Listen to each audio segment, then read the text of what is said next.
Okay, y'all. So, sorry, I just finished running, which is why I look like this. So here you are. But I'm over 40, so I don't care anymore. I'm sitting on my front steps, and I was running our Whip It. It was a lot of fun, but it's a lot of energy. And the reason I'm doing this is because I just got off the phone with the third woman in really just the past few weeks who has contacted me about the position of their church on women. In one of these cases, the church actually got a new pastor and began to go backwards, where they once had allowed women on staff and where they once had had women in the pulpit. They now are changing that, and they are no longer allowing women to preach and beginning to hold a line on women teaching, and this woman is very concerned. Another woman who contacted me had a similar situation happen at her very large church, in which the line for women in ministry began to be drawn harder and harder and harder. And then the woman who I talked to today, her church has been struggling with this issue for many, many years and continues to stay in a state of limbo on it, where they've talked about it, they've seen all the facts on one side, but they have people in the church who are so intransient on the issue that they're concerned that if they move, it's going to cost. People are going to leave the church, and that's a very real fear. I totally understand that. So here are my thoughts on this issue.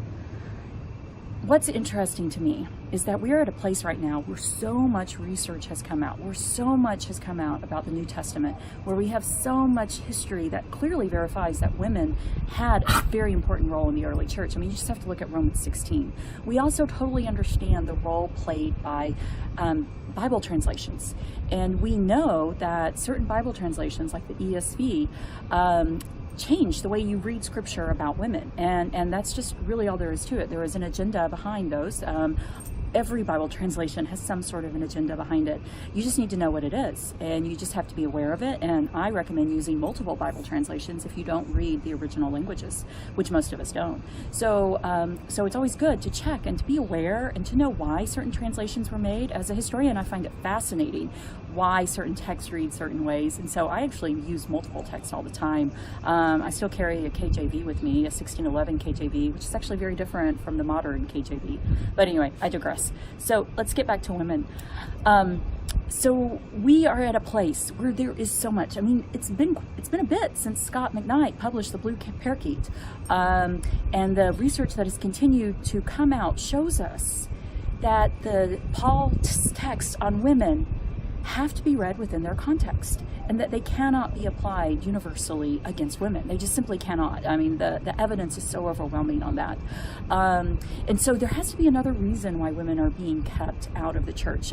History also tells us that women played really important roles in the early church for a very, very long time. And even though the church, Christianity has never liberated women, women very rarely are ever regarded equally with men. And even in the medieval church, like, I'm a medieval historian, and I would never argue that the medieval church is a golden age for women, because it's not.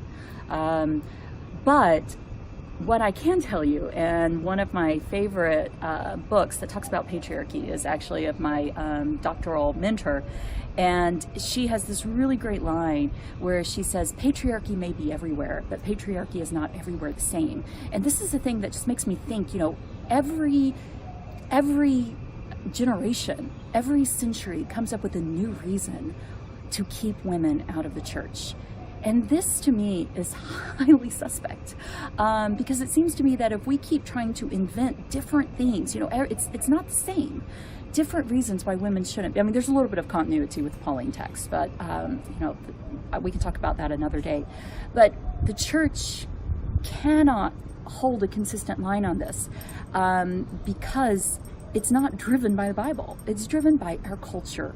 It's driven by our goal to build hierarchies and to build power structures. The same thing that keeps women out of the church is the same thing that causes racial injustice. The same thing that has led us to slavery, to enslaving our brothers and sisters. we want to be better than other people. We want to feel like we are better than other people. And this has seeped into the church. This is exactly what's happening. It's a power. It's a desire for power. And what strikes me is it is so opposite of everything Jesus did.